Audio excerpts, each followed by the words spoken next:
tidak teman-teman menyanggupi. ketemuan Kemudian Pak Dedi selama pada acara masa jabatan Pak Taufik, saya dipanggil lagi oleh Pak Hasim dan diminta oleh Pak Hasim untuk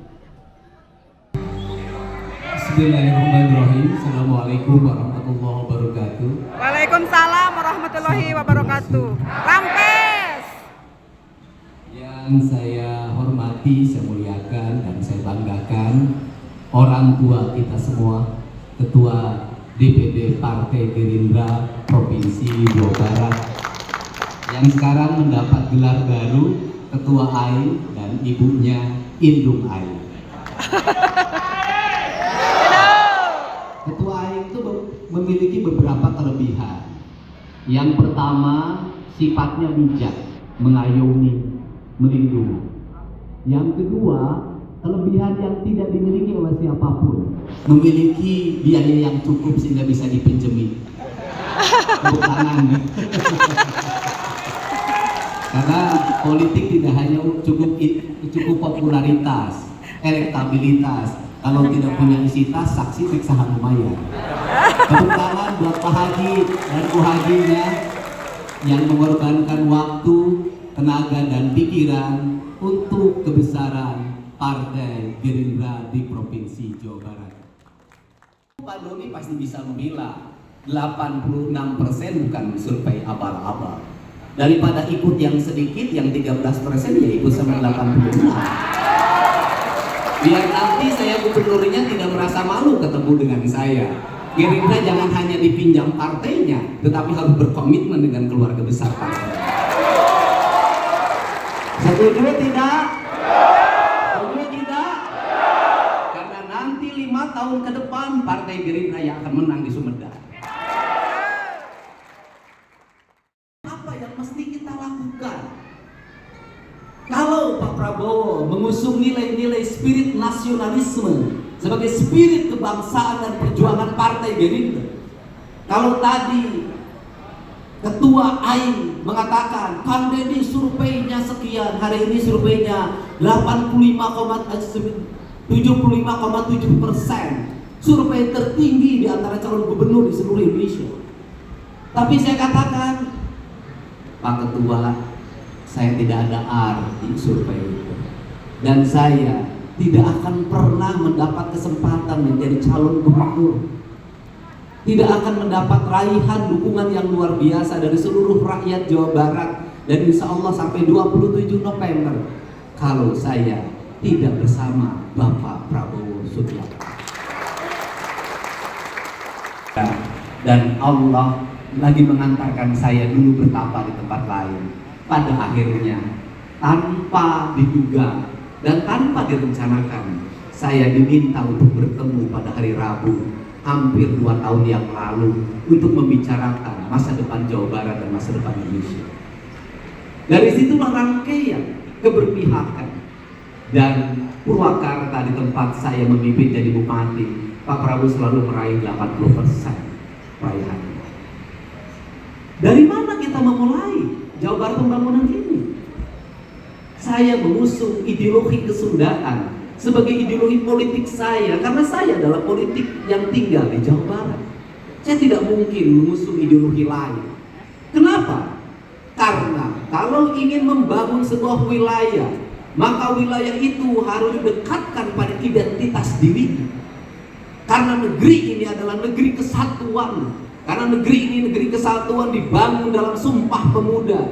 Dalam Sumpah Pemuda ditegaskan komitmen berbangsa, berbahasa, bertanah air oleh siapa? Oleh Yong Celebes, oleh Yong Sunda, Yong Betawi, Yong Ambon, Yong Sumatera, dan seluruh Yong Jawa berkomitmen. Maka Indonesia itu disusun dalam rangkaian peristiwa kebudayaan, di mana Jawa memiliki identitas Jawa, Sunda memiliki identitas Sunda, Sumatera memiliki identitas Sumatera. Di situ ada letakkan kerangka berpikir kenegaraan oleh leluhur Sunda dengan kalimat ciri sabumi cara sadesa jawadah tutung biritna sacarana lain tepak sejen igel. Apa itu artinya? Sebuah piranti kebangsaan akan dimulai dari piranti kebudayaan. Piranti kebudayaan melahirkan bahasa, Piranti kebudayaan melahirkan pakaian.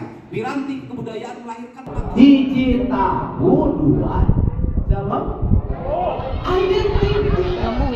Bedanya adalah orang Barat Amerika merumuskan identity di branding, di packaging, kemudian digerakkan menjadi ekonomi dunia, dibangun sebuah fanatisme. Kalau makan McD adalah kemajuan, kalau makan Kentucky adalah kemajuan, kalau mengaku cowboy adalah kemajuan. Pertanyaannya adalah, kita justru terbalik, merasa hina ketika makan tahu, merasa hina ketika makan uji serbu. Kantor-kantornya tidak berubah, tempat-tempat dagangnya begitu-begitu juga.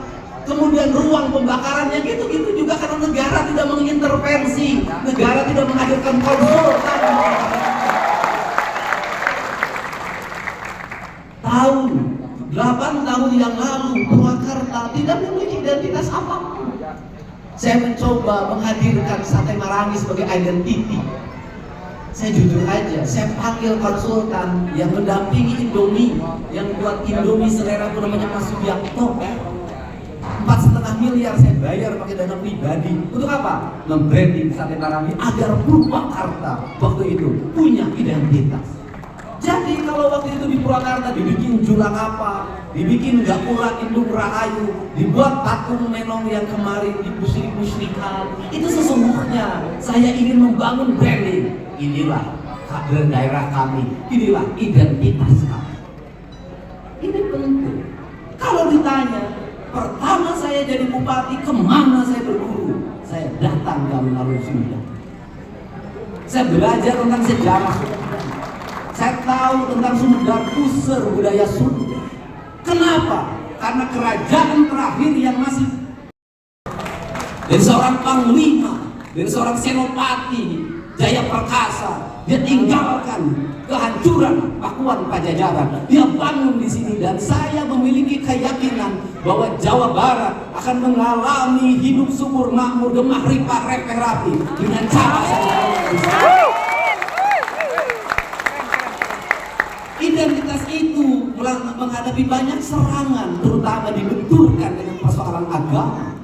Dan saya katakan secara substansial, sesungguhnya Islam itu identik dengan kesundaan.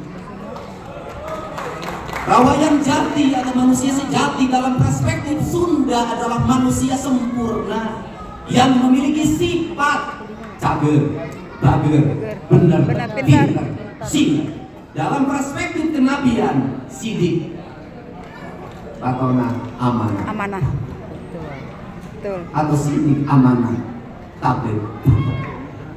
Perspektif. Identiti manusia Sunda itu apa? Nulungkan utuh, ngalangkan susah, nanterkan sieun, nyaangan poin. Itu manusia Sunda.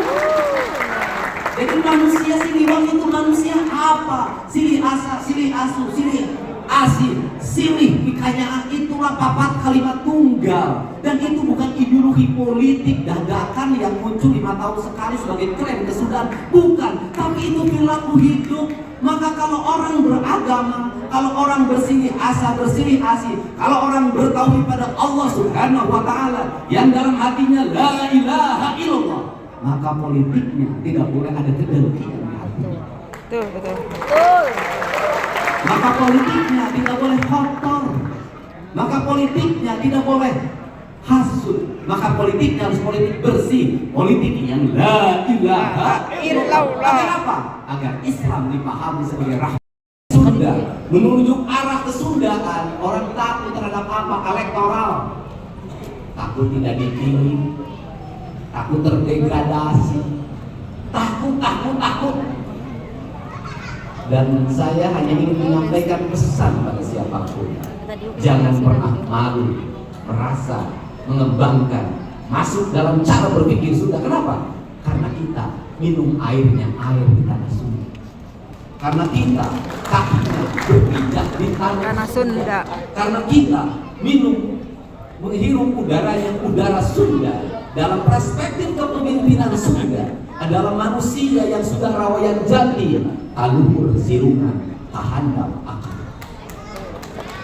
Taluhur sirungan artinya dia memiliki intelektual yang cukup, memiliki nilai-nilai akademis yang memadai, otaknya bisa menjangkau langit maya dalam dunia internet seperti hari ini, dalam komunikasi politik, dapur-dapur, mereka punya akar di lingkungan masyarakat, maka kami kita harus menginjak ke bumi, tahanap akar.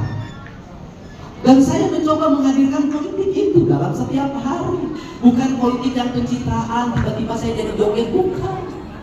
Tapi saya hidup. Kalau ditanya, Kang Gini kahara ke Sumedang, karena radio YouTube. Kenapa kamari aing tam urang Sumedang? Tablar itu menanggung. Betul. Di Dharma Raja. Sudah berapa orang yang saya obati di Sumedang tidak pernah cerita pada siapapun. Kenapa?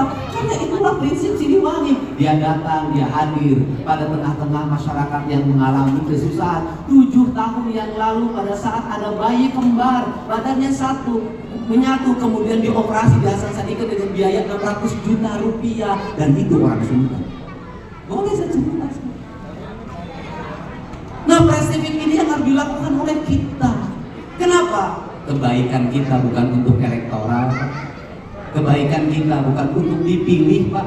Kebaikan kita adalah tugas-tugas kemanusiaan, tugas-tugas yang diwariskan oleh Kanjeng Nabi, tugas-tugas yang diamanatkan oleh leluhur Sunda, di mana leluhur Sunda lebih memilih menyingkir ke sisi gawir daripada rongkah pasea di alun-alun. Untuk itu saya melihat Kang Doni bukan perspektif politik keterpilihan 27 November, tapi kebanggaan saya terhadap masyarakat Jawa Barat hari ini. Lahirlah kesadaran kolektif, merasa orang Jawa Barat punya martabat dan punya harga diri. Merasa Jawa Barat kalau dihinakan budayanya marah, kalau dihinakan wayangnya marah, kalau dihinakan pemimpinnya marah. Dan sepanjang saya berpolitik, saya baru menemukan hari ini di mana orang Jawa Barat yang mengerti akar-akar Sunda. Dan ini tersebar bukan hanya di Cirebon, bukan hanya di Indramayu, bukan hanya di Kota Depok. Kota Depok survei saya hari 61%, Kota Bekasi 67%, di basis orang yang meragukan, dibantu oleh Pak Ketua DPD yang sangat baik ini. Di Tasik sudah mencapai 76%, hampir 80%. Orang ragu waktu itu. Kenapa? Saya tahu betul karakteristik orang Jawa Barat. Kenapa? Orang Jawa Barat itu harus dimulai kudu dimimitian, sabab sifatna tuh turut muling kumatu ramena. Tetapi lamun geus dimimitian urang Sunda Mataram geureum. Keser udang lah, geus udang keser lempesna. Prinsip kesetiaan ini selaras dengan prinsip-prinsip militer, prinsip tentara, prinsip Kopassus. Paham? Saya belajar bergaul dengan teman-teman Kopassus. Kalau masuk hutan menang mandi, menang nyikat gigi. Kenapa? Agar bersatu dengan alamnya, agar bersatu dengan bau tanahnya, dengan bau pohonnya, bau airnya, sehingga tidak bisa dideteksi oleh musuh. Anjing pelacak tidak bisa mengejarnya. Saya tahu itu. Jadi orang Sunda lamun hayang papat kalimat tunggal, insan kamil, manusia yang sempurna, manusia Indonesia yang sejati, maka dia harus bersenyawa dengan seluruh 4 unsur itu. Cintai tanahnya, cintai airnya, cintai udaranya, selamatkan gunungnya, selamatkan mata airnya, selamatkan areal pesawahannya, bangun industri yang berbasis ekosistem dan lingkungan. Ini cara membangun kemajuan masyarakat kita. Dan inilah cara nasionalis yang diajarkan oleh Pak Prabowo. Anda tahu nggak di mana Pak? Tanah Sunda bernama Pakuan Pajajaran Bogor. Dan di Bogor itulah tempat bersemayam para raja Nusantara. Pak SBY 2 periode tinggalnya di Cikeas. Kemudian Pak Jokowi di 2 periode karena istananya kebanyakan menggunakan istana Bogor. Sekarang Pak Prabowo bukan hanya menggunakan istana, bertapanya di Hambalang sehingga jadi presiden dengan kesabaran yang dimiliki. Jadi kita punya tempat yang spiritual. Bagaimana ke depannya? Ya jaga. Saya sampaikan ke Pak Doni, ke depan jangan takut yang penghasil mata air tidak punya duit. Jangan takut yang punya hutan tidak punya duit. Jangan takut yang lereng-lereng gunung yang tidak punya duit. Karena gubernur akan mengatur perayaan pajak di daerah industri, akan uangnya sebagian akan digunakan untuk kemakmuran orang gunung agar melindungi hutan-hutannya. Kenapa? Tidak akan ada kawasan industri di Bekasi kalau tidak ada gunung wayang. Tidak akan ada hamparan sawah di Pamanukan, di Indramayu, di Cirebon kalau tidak ada Jati Gede. Untuk itu kalau ingin makmur hulunya segera dijaga. Kalau ingin menjaga kesehatan manusia, yang dijaga adalah saraf otaknya, hulunya, bukan kakinya, hulunya dulu. Ini dulu. Kalau ingin hidup sehat, jaga hulu hatinya. Ulah buka penyakit sirik batur surveinya naik yang mulia, terus ngerahkan buat pelajar. Bukan itu. Untuk itu saya minta semuanya, insya Allah di bawah kepemimpinan Ketua AI Jawa Barat akan Bapak. Kalau dulu di Jawa Barat mengaku, kalau ada wakil pun lepas, insya Allah saya yakin betul kita nanti punya 10 kepala daerah minimal 11 dengan gubernur. Dan ini adalah capaian prestasi awal Partai Gerindra. Dan saya yakin Pak Doni akan bersama-sama kita semua. Dari Batang Niru Kanuroba, Gini Niru Kanuroba.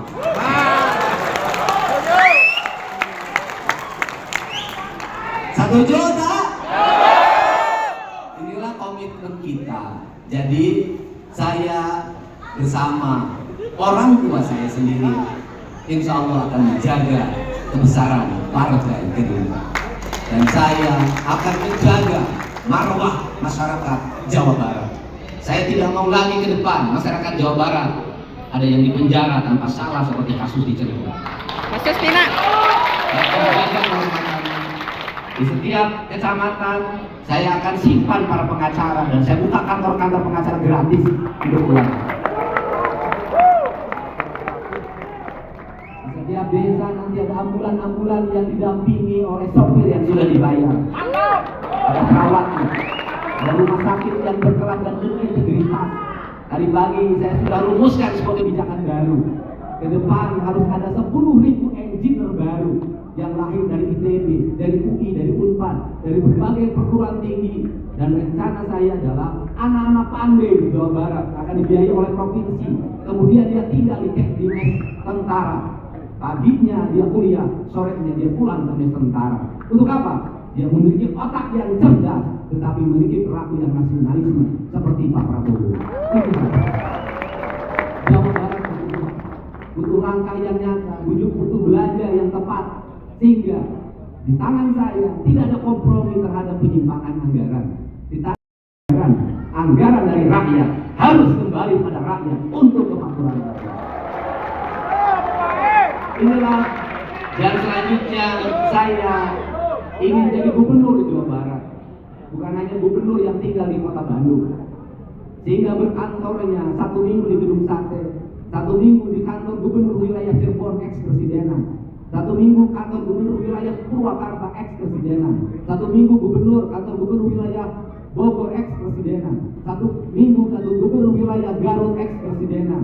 Kemudian inilah bagian dari komitmen saya. Dan pada waktu itu jangan aneh kalau nanti ada gubernur ada di dapur orang-orang miskin, ada gubernur ada di kantor kepala desa pagi-pagi, saya tidak akan protokoler. Saya ingin mewarisi spiritnya Prabu Siliwangi yang mencintai rakyatnya sepenuh hati dan mengutamakan kepentingan rakyatnya di atas kepentingan pribadinya.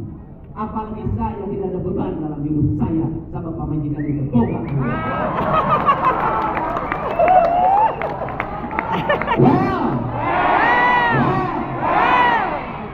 Inilah komitmen. Saya memiliki spirit yang kuat dan Pak Doni sudah berhasil membangun Kabupaten Sumedang. Pak Doni tugasnya tinggal 1 pasang baliho yang gede di billboard yang gede di Sumedang. Kalau Pak Doni berkomitmen bersama-sama Dedi Mulyadi. Setuju? Namun sekarang orang kita di cirian Pak ini Pak Doni. Setuju? Oke, Partai Gerindra koalisi oposisi juga kuali. Setuju? Oposisi di Sumedang. Ya, itulah komitmen kita. Ya, kita komitmen karena Gerindra sangat berkomitmen pada Pak Doni. Berapa pemilih Gerindra amplop ke Pak Doni. Tinggal Pak Doni saja seetik amplop ke Gerindra. Setuju? Kalau survei saya 88 berarti nanti can rombongan Pak Doni asup. Jadi nanti kalau pemilih Pak Doni masuk ke saya 90. Jadi lamun Denny Mulyadi ke 80, Pak Doni can 100% ke saya. Inilah komitmen kita dan kita siap memenangkan, tetapi prinsip satu, menang sombong. Karena apa yang saya raih adalah kepercayaan dari Pak Prabowo dan kepercayaan dari rakyat Jawa. Tanpa dirimu, aku mah apa tuh? Begitu tuh, mulai Mulyadi pidato bingung ini kayak. Jadi itu saya sampaikan, siap? Siap. Siap? Siap. Siap. Siap. Siap menangkan Doni Pajar? Siap. Siap menangkan Dede Erwan? Siap. Walaupun saya tahu Pak Erwan tidak harmonis dengan Pak Doni.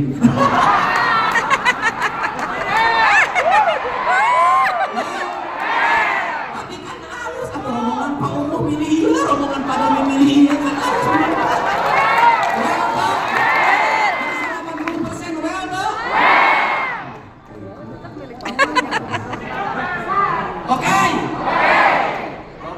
Itu saja, memang kurang Sunda mah eta kalau ngomong sapokna, ngadeg sacerekna ngomong nanti terus terang.